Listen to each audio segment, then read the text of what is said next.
लेकिन मुझे बच्चा मिला दो, मुझे बच्चा मिला दो, मुझे बेचैनी, बड़ी बेचैनी और तड़प के साथ। बिल्कुल ऐसे, यानी कि वो उनका अपने जज्बात को काबू में नहीं रख सकती थी। जैसे ही हमने बताया कि हमारे पास है, यकीन जाने कि वो उनकी बेचैनी और बढ़ गई है कि अब बच्चा तो अल्हम्दुलिल्लाह मिल गया, लेकिन अब मेरे सीने से भी लग जाए तो सुकून आ जाए मुझे। तो हमारे कोलीग से उनको छीना और अपने सीने से लगा लिया और रोने लग गई, मेरा बच्चा, मेरा बच्चा, आए मेरा बच्चा। वो क्या कहते हैं ना, करो मेहरबानी तुम अहले ज़मी पर, खुदा मेहरबान होगा अर्श बरी पर।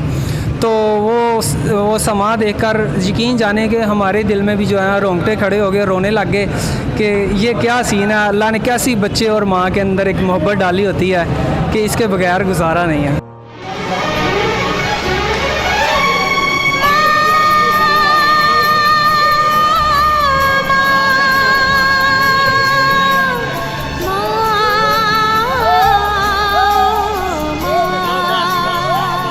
अस्सलामुअलैकुम नाजरीन, मैं हूं आपका मेज़बान हसनात चीमा और आप देख रहे हैं नया पाकिस्तान। नाजरीन, इस वक्त मैं मौजूद हूं 1112 रेस्क्यू गुजरांवाला में।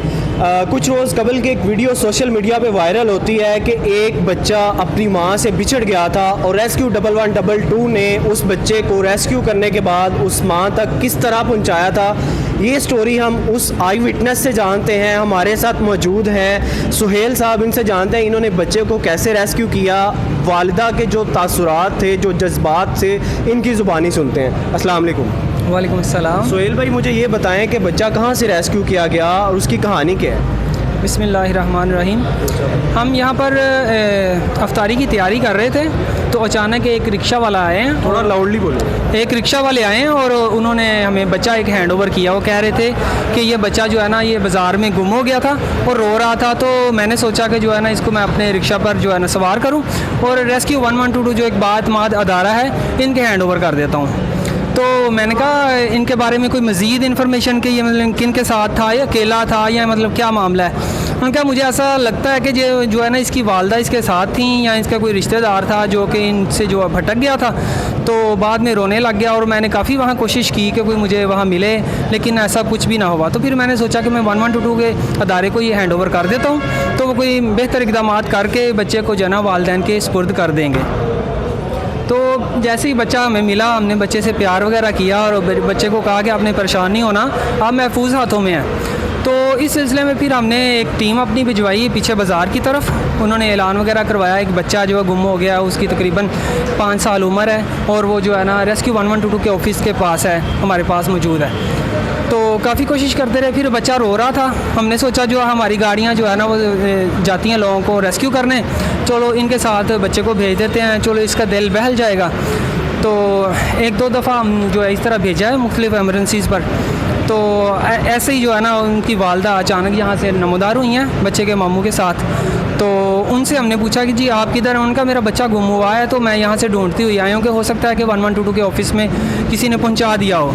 तो हमने कहा कि वो बच्चा जो है ना वाकई हमारे पास है और अभी हमने उसको गाड़ी पे जो है ना दिल बहलाने के लिए भेजा हुआ है। जैसे ही वो आता है तो आपको हैंड ओवर कर देते हैं। लेकिन मुझे बच्चा मिला दो, मुझे बच्चा मिला दो, मुझे बड़ी बेचैनी और तड़प के साथ। बिल्कुल ऐसे, यानी कि वो उनका अपने जज्बात को काबू में नहीं रख सकती थी। जैसे ही हमने बताया कि हमारे पास है, यकीन जाने कि वो उनकी बेचैनी और बढ़ गई है कि अब बच्चा तो अल्हम्दुलिल्लाह मिल गया, लेकिन अब मेरे सीने से भी लग जाए तो सुकून आ जाए मुझे। तो जैसे ही वो हमारी गाड़ी आई है, तो पहले कभी हमारे दफ्तर में दरवाजे में जा रही हैं, किसी कमरे में जा रही हैं, मेरा बच्चा किधर है। तो अचानक जो है ना बच्चा फिर इधर से, मेरा एक दोस्त था, कोलीग था, वो उठा के लेके आए। तो साथ ही इधर से हमारे ये कॉरिडोर के पास खड़ी थी, यहाँ से भागती हुई बच्चे की तरफ भागी हैं। और बच्चे ने जब इनको देखा तो बच्चा भी हैरान रह गया कि माँ मुझे मिल गई है। तो माँ ने फ़ौरन जो हमारे कोलीग से उनको छीना और अपने सीने से लगा लिया और रोने लग गई, मेरा बच्चा, मेरा बच्चा, अरे मेरा बच्चा। ऊंची ऊंची आवाज़ भी नहीं जाने को ऐसे धारें लगा रही हो, खुशी का रोना था कि बस जो है ना मुझे सब कुछ मिल गया है। यानी कि उस वक़्त उनको सारी दुनिया भी देनी पड़ती ना हमें, तो उनको ज़रा भी जो है ना वो इसमें रुकावट ना होती कि बच्चे से बड़ी कोई दौलत नहीं होती। तो हमारी ये जो सर्विसेज हैं ये तो लोगों की मदद के लिए होती हैं और इनके लिए आसानियाँ पैदा करने के लिए होती हैं। वो क्या कहते हैं ना, करो मेहरबानी तुम अहले ज़मी पर, खुदा मेहरबान होगा अर्श बरी पर। तो वो समा देखकर यकीन जाने के हमारे दिल में भी जो है रोंगटे खड़े हो गए, रोने लग गए कि ये क्या सीन है, अल्लाह ने कैसी बच्चे और माँ के अंदर एक मोहब्बत डाली होती है कि कि इसके बगैर गुजारा नहीं है। ये तो वही समझ सकते हैं जिनकी माएँ उनसे बिछड़ गई हैं, तो वो ज़्यादा इस बात को समझ सकते हैं। तो मैं आपसे ये पूछना चाहूँगा कि जागती आंखों ने ये वाक़या देखा था, और जब आप ये वाक़या देख रहे थे कि एक माँ अपने बच्चे को किस तरह दौड़कर सीने से लिपट रही है, तो आपकी क्या तासुरात थे, आपके क्या जज्बात थे उस वक्त? जी बिल्कुल ऐसे ही मुझे महसूस हो रहा था जैसे कि मेरा बच्चा भी मुझे मिल गया, और हम ऐसी मोहब्बत जो है ना महसूस कर रहे थे। माशाल्लाह मेरा बेटा भी 5-6 साल का है, और वो भी इसी तरह मोहब्बत करता है। बाप होने के नाते आप वो सारी फीलिंग्स अपने ऊपर सारी फीलिंग कर रहे थे, ऐसे ही लग रहा था जैसे हमारा अपना बच्चा है। अच्छा। बिल्कुल। तो वाकई हमें खुशी होती है, और जब ये वीडियो भी वायरल हुई तो यकीन जाने इतने कमेंट्स आए कि हम खुद हैरान थे कि लोग कितना जो है ना इंसानियत को पसंद करते हैं। आप इंसानियत को रेस्क्यू करते हैं, जानवरों को भी आप रेस्क्यू करते हैं, एक छोटे बच्चे को भी आपने रेस्क्यू किया, आपने उसकी माँ बाप तक, उसकी माँ तक उसको बच्चे को पहुँचाया। बड़ा एक एहसान इक़दाम है। रेस्क्यू के बारे में कुछ कहना चाहें, या जो देखने वाले हैं उनको क्या मैसेज देना चाहेंगे रेस्क्यू के हवाले से? जी मैं यही बताना चाहता हूँ कि जो रेस्क्यू 112 अदारा है, इसकी सबसे पहली प्रायोरिटी होती है जान, क्योंकि जान है तो जहान है। तो जान को सबसे पहले हम रेस्क्यू करते हैं, उसको सुकून, उसको जो है ना आराम पहुंचाने की कोशिश करते हैं, क्योंकि दर्दमंद जो है ना वही अल्लाह को बहुत ज़्यादा पसंद होता है। उसके बाद हमारी प्रायोरिटी होती है कि हम उसके माल को बचाएं। जब किसी का माल होगा तो वो ज़िंदगी भी अच्छी गुजार सकेगा।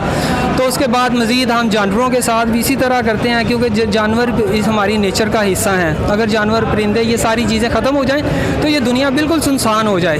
तो खुदा की बनाई हुई हर चीज़ ही जो है ना अपना एक अहम किरदार अदा कर रही है। और मैं जो नाज़रीन को यही कहना चाहूँगा कि ये रेस्क्यू का काम सिर्फ हमारा नहीं है, बल्कि हर इंसान का यही काम है कि वो रेस्क्यू करे, चाहे वो रेस्क्यू अदारे में जो है वो मतलब भर्ती होकर करे, तो या फिर अपनी वॉलंटियरली करे, क्योंकि हमारे अदारे ने वॉलंटियर्स भी बहुत ज़्यादा पैदा किए हैं जो अदारे में मौजूद तो नहीं हैं, लेकिन वो अदारे की तमाम तरह की जो कवानीन है, SOPs है, उनके मुताबिक हर तरह की कोशिश करते हैं लोगों की मदद करने में। जैसा कि हम 1122 पे कहीं एमरजेंसी पे जाते हैं तो बाज़ का ऐसा मिलता है कि लोगों ने उस पेशेंट को पट्टी की होती है, तो हम कहते हैं ये किसने की? उन्होंने कहा कि जी मैंने आपसे 112 से ट्रेनिंग ली थी, तो मैंने उस ट्रेनिंग को जो है मलूज़ खातर रखते हुए यहाँ इस बच्चे को या इस पेशेंट को जो है ना ट्रीट किया है, तो मुझे बहुत फ़ायदा हुआ। आज मुझे बड़ी खुशी हुई है कि आपसे ट्रेनिंग ली थी और आज मैं इसके काम आ सका हूँ। जी ये थे सुहेल साहब जिन्होंने बड़े अहसन तरीके से उस स्टोरी को आप तक पहुंचाया है। उम्मीद करता हूँ आपको ये स्टोरी पसंद आई होगी, और बड़ा एक खूबसूरत मैसेज दिया है इन्होंने कि रेस्क्यू करना सिर्फ उन लोगों का काम नहीं है जो ये जॉब कर रहे हैं, जो ये पेशा अख्तियार किए हैं, बल्कि इंसानियत की रेस्क्यू हर बंदे पे फ़र्ज़ है कि अगर कोई किसी को कहीं पर देखता है, ज़ख्मी हालत में देखता है, या किसी भी तरह से मिसिंग पर्सन को देखता है, तो आप इनसे रब्ता कर सकते हैं, 1122 पर रब्ता कर सकते हैं। इसी के साथ अपने मेज़बान हसनात चीमा को इजाज़त दीजिएगा। देखते रहिए नया पाकिस्तान, अल्लाह ने के बान।